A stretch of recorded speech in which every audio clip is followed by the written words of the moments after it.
Olá, meu amigo, minha amiga. Ainda estão repercutindo bastante aqui no Brasil os últimos acontecimentos de ontem no Congresso Nacional.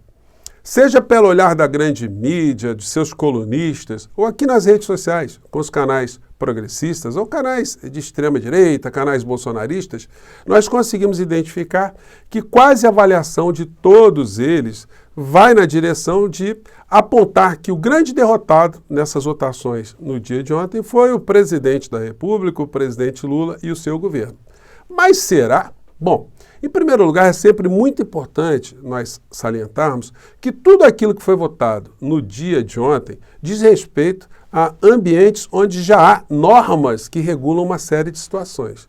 Não foi afetada a estrutura do Estado brasileiro, a democracia do Estado brasileiro, as instituições brasileiras. Bom, mas as votações serviram de grandes alertas para que outras situações mais complexas, estruturais e importantes sejam decididas com essa gente que está no Congresso Nacional. E hoje eu vou trazer para vocês mais algumas avaliações e mais algumas informações muito importantes e que acabaram até por ofuscar um acontecimento com uma relevância, no sentido de tratar-se, de a morte do pai de alguém que é relevante na história contemporânea do nosso país, o pai do ministro Alexandre de Moraes.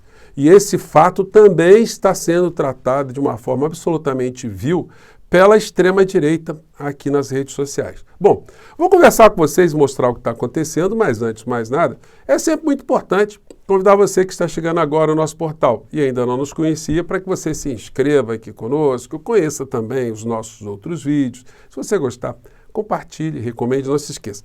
Dê o seu joinha, mande seu comentário e, se puder, se inscreva aqui também no nosso clube de membros. Tá legal? Você aqui é muito bem-vindo e muito bem-vinda. Bom, gente, não tem outro assunto no mundo da política que esteja sendo objeto de mais debates do que a sessão do Congresso Nacional de ontem, que examinou uma série de vetos. Congresso impõe derrotas a Lula e governo sofre ampla traição entre partidos aliados. Gente, personificar o que aconteceu ontem no Congresso Nacional na figura do presidente da República é tratar o assunto de uma forma muito rasa, né? Porque se houve derrotado ontem, o derrotado ou os derrotados, o principal derrotado foi a civilização, foi a racionalidade, foi o humanismo, foi a sensatez. Venceu ali o circo dos horrores, nessas votações. E o presidente da República é mais um elemento, é mais um personagem no meio desse processo todo. Evidentemente, como ele é a figura mais proeminente, a coisa acaba caindo na conta dele, mas quem perde é toda a sociedade de uma maneira geral, pelo nível baixo em que a política do nosso país está mergulhada desde que o bolsonarismo ascendeu ao poder aqui no Brasil. Bom, hoje uma coluna de um amigo pessoal do presidente Lula, o Ricardo Couto, que é jornalista, chama atenção para alguns aspectos muito interessantes. Ele primeiro coloca aqui no título do artigo dele, Só falta Congresso revogar a Lei Áurea. É hora de reagir. E aí ele também faz algumas avaliações que nós já fizemos aqui também no nosso portal, mas vale a pena destacar isso aqui. Em sua marcha acelerada para o retrocesso institucional, é disso que se trata, Só falta agora o Congresso revogar a Lei Áurea, instituir a pena de morte e propor uma anistia geral para os golpistas. Foi uma sessão memorável para a extrema-direita, que comemorou efusivamente as vitórias na sessão conjunta de terça-feira, em que foram votados os vetos do presidente Lula e do ex-presidente Jair Bolsonaro. Aqui, mais embaixo, ele escreve: agora não dá mais para o presidente Lula fingir que nada está acontecendo, que tudo vai bem e agradecer ao Congresso por aprovar tudo que o governo manda para lá. As sucessivas derrotas de terça, por larguíssima margem de votos, 317 a 139, a começar pelo liberou geral das fake news nas eleições e a excedente de licitude para os militares por crimes contra o Estado Democrático de Direito, propostas ainda no governo Bolsonaro, reclamam uma reação do governo e da sociedade. Portanto, nós temos uma parcela de responsabilidade muito grande no meio dessa história. Bom, nós vamos falar novas vezes sobre isso, porque, como eu afirmei aqui, não se tratou de uma questão que o Lula pessoalmente, o presidente Lula pessoalmente perdeu. Não, perde o processo civilizatório, perde a sanidade, né? E isso certamente incomoda todos nós, porque nós estamos lutando contra isso, não é de hoje, né? Então, quando a gente vê que essas forças conseguem, de algum modo, reação, a gente tem que ter o alerta ligado, né? Bom, isso ofuscou um episódio que foi mencionado pelo Reinaldo Azevedo e que mereceu da extrema-direita, de uma personagem da extrema-direita, que eu vou falar aqui, uma interpretação que ela está compartilhando pelas redes sociais de extrema-direita toda, né? Bom, com a morte do pai do ministro Alexandre de Moraes, Reinaldo Azevedo fez o seguinte comentário, enfim, depois de solidarizar-se, né, coisa que eu faço aqui também, me solidarizo aqui com a morte, né, com esse episódio da vida do ministro Alexandre de Moraes, que vem no momento, né, de muita energia, né, ao redor do ministro, né, de muitas emoções, muitas tensões, que mereceu da extrema-direita também, como eu disse a vocês há pouco, né, uma interpretação absolutamente distorcida. Mas vamos ver aqui que o Reinaldo Azevedo comentou. Vamos lá. Mas ele está fazendo um grande trabalho, o Brasil deve muito a ele, né? A ele, ao Supremo, né?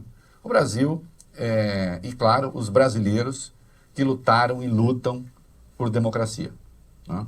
Então, ministro, seu pai certamente se foi com muito orgulho do filho que tem, né? E me parece que essa é sempre uma circunstância muito feliz. A gente não é responsável sempre, né, 100%, pelos filhos que têm. Os filhos são independentes, eles criam a sua própria história, têm a sua própria trajetória. Sobretudo, os filhos também não são responsáveis pelos pais que têm, pelos seus antepassados, né? Mas sempre é bom, e é sempre uma circunstância feliz, quando as pessoas podem se orgulhar dos seus antepassados, da sua descendência, enfim, sabendo que as pessoas estão fazendo a coisa certa, né? E seu pai, ministro, viu, né, até o fim, o filho fazer a coisa certa, num trabalho, sem dúvida, absolutamente notável e digno de aplausos. Gente, é muito difícil entender o que o Reinaldo Azevedo falou. Bom, não é. Para nós, não. Para você não foi, para mim não foi também. Mas para a extrema-direita é complicado, porque eles têm um padrão ético e moral que é muito distante do nosso. Daí eles tentam encaixar um fato dentro da não moral, da não ética que faz parte do cotidiano deles. E aí me apareceu essa ex-juíza, que vamos frisar aqui, né? Ela conseguiu ser expulsa da magistratura por, no português, claro, por vagabundagem, por ganhar sem ir trabalhar, por dar calote no trabalho, por falsear a função para a qual ela foi designada, né? E para ser expulsa da magistratura, o juiz tem que ser muito bandido, muito preguiçoso, muito covarde, muito corrupto, enfim, alguma coisa assim muito complicada, né? E ela conseguiu. E ela continua dentro desse sistema que tem essa distorção aqui no Brasil, ainda recebeu uma aposentadoria pelo tempo que ela permaneceu na magistratura, que é uma iniquidade. Isso tem que acabar no Brasil, isso aí vai merecer campanhas aqui contra esse tipo de situação, né? Mas aí a senhora torta, ela fez a seguinte interpretação da fala do Reinaldo Azevedo. Vamos ver. Apareceu para mim um vídeo do senhor Reinaldo Azevedo. E nesse vídeo, o Reinaldo Azevedo, ele comentava a respeito da morte do pai do ministro Alexandre de Moraes. E ele dizia, com todas as letras, que o pai do ministro morreu com um baita orgulho do filho que tem. Isso abre aspas para o Reinaldo Azevedo. E ele fala ainda que esse orgulho se daria por conta das obras, ou seja, dos atos do ministro Alexandre de Moraes. Então, num primeiro momento, me pareceu uma politização de uma morte completamente desnecessária, inadequada e politização da morte? Veja só onde vai a mente fértil da senhora aqui expulsa da magistratura. Mais do que isso, a situação me pareceu ainda mais grave, pelo seguinte: eu queria saber de onde que o Reinaldo Azevedo tirou a informação de que o pai do ministro Alexandre de Moraes teria orgulho dele, estaria satisfeito com as condutas reprováveis do filho. Para a senhora é difícil entender, Porque pela ótica de uma pessoa que é classificada como vagabundo ou vagabunda, fica difícil entender que o pai pode ter uma posição política, o pai pode ter entendimento político e reconhecer que o filho trabalha honradamente, honestamente, que ele é fiel aos seus princípios, e isso orgulha qualquer pai. Eu fico pensando que pai tem orgulho de uma filha que é expulsa da magistratura por vagabundagem, que está fora do nosso país e aí continua a contaminar a internet com esse tipo de coisa que a gente, felizmente, consegue desmascarar aqui, né? Gente, me desculpem aqui a contundência, mas não dá, né? Vamos lá.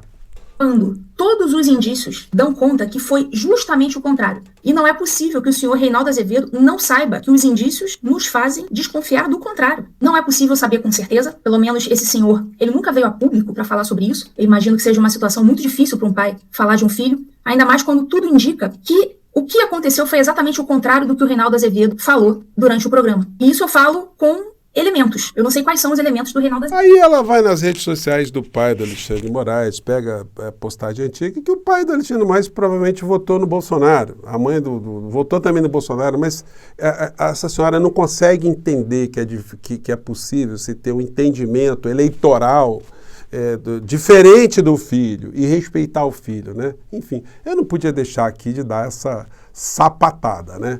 Porque é muita disfarçatez, né? E o ministro Alexandre de Moraes, após receber aqui as homenagens dos seus pares, né? Ontem ele se despediu também da presidência do Tribunal Superior Eleitoral, que agora vai ficar a cargo, comandado pela ministra Carmen Lúcia. E ele mandou o sapato na sequência. Com vocês, o ministro Alexandre de Moraes aqui. Do combate à desinformação. E essa vanguarda é importante porque só com o combate à desinformação é que nós podemos garantir a liberdade de escolha do eleitorado. O eleitorado não pode ser bombardeado por interesses políticos, ideológicos, ou mesmo, e quase sempre, financeiros, por notícias deturpadas, por discurso de ódio, discurso misógino, discurso racista, discursos nazistas. Nós temos como sociedade, poderes e instituições, nós temos uma missão. A missão de combater esse mal que é a desinformação nas redes sociais, esse mal que é a proliferação do discurso de ódio nas redes sociais. Isso não só pretende corroer a democracia, mas isso afeta a dignidade da pessoa humana. Isso aumentou o número de suicídios de adolescentes no mundo todo. É o bullying virtual. Isso vem levando a pessoas brigarem, amigos brigarem entre si, famílias brigarem entre si. Isso vem levando em vários locais do mundo populistas contrários à democracia a chegarem ao poder. No Brasil, não. No Brasil, o Poder Judiciário, esse Tribunal Superior Eleitoral, apoiado pelos 27 tribunais regionais eleitorais, por todos os juízes eleitorais, membros do Ministério Público Eleitoral, apoiado pela Ordem dos Advogados do Brasil. Aqui no Brasil, nós mostramos que é possível uma reação a esse novo populismo digital extremista que pretende solapar as bases da democracia. Ministro Alexandre de Moraes, estamos juntos. E para informação do bolsonarismo, de fato o ministro Alexandre de Moraes vai se aposentar. Isso vai chegar a hora, né? Ele vai sair da magistratura. Mas isso em 2044. Então vocês vão ter 20 anos aí para aturar um ministro que está ali na Suprema Corte do nosso país e outros que irão chegar lá certamente, né, dentro desse processo civilizatório, para combater, junto conosco, com todos nós aqui na sociedade, né, a incivilidade, a insanidade e a insensatez. E com certeza o pai do ministro Alexandre de Moraes morreu, se foi, com orgulho visceral do seu filho, porque pelo que ele representou e representa para o nosso país, né? Gente, eu fico por aqui, um grande abraço, vida que segue, filas que andam. Tchau!